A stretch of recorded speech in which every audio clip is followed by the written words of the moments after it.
আমি করতে পারবো না তোমার বাবাকে বিয়ে। দেখো আমার বাবা অনেক বড় বিজনেসম্যান, আমার বাবার 10টা কোম্পানি আর 10টা দামি গাড়ি আছে। ও ধনী হোক কিংবা গরিব, আমি ওকে বিয়ে করবো না। প্লিজ রাজি হও না, এটাই একমাত্র উপায় যে বাবা কোমা থেকে বেরিয়ে আসবে। আমি আমার বাবাকে অনেক ভালোবাসি, বাবার যদি কিছু হয় আমার কি হবে? তোমার বাবার কিচ্ছু হবে না, আমি তোমার বাবাকে বিয়ে করার জন্য রেডি। আপনাকে কথা বলতে হবে, আপনি এভাবে চুপ থাকবেন না প্লিজ। সত্যি আমার মা বাবাকে অনেক ভালোবাসে। কিন্তু এনি এদের নাটক দেখে কান্না করে ফেলে।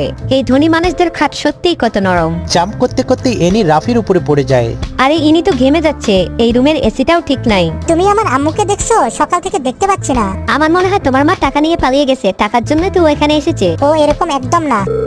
আম্মু তুমি কোথায়? আমি তোমার আব্বুর জন্য নতুন এসি কিনতে আসছি, ওনার রুমের এসি নষ্ট হয়ে গেছে। ওকে। ধনী মানুষের পার্টিতে বাইরের লোক কি করে? ও বাইরের লোক না, ও আমার আম্মু। তুমি তো চুপ থাকো, যখন থেকে এ আসছে শুধু আম্মু আম্মু বলে। যতক্ষণ তোমার বাবা নেই ততক্ষণ এখানে আমার হুকুম চলবে। সিকিউরিটি এই মেয়েকে বাইরে বের করো। কার এত বড় সাহস আমার ওয়াইফকে বাইরে বের করবে?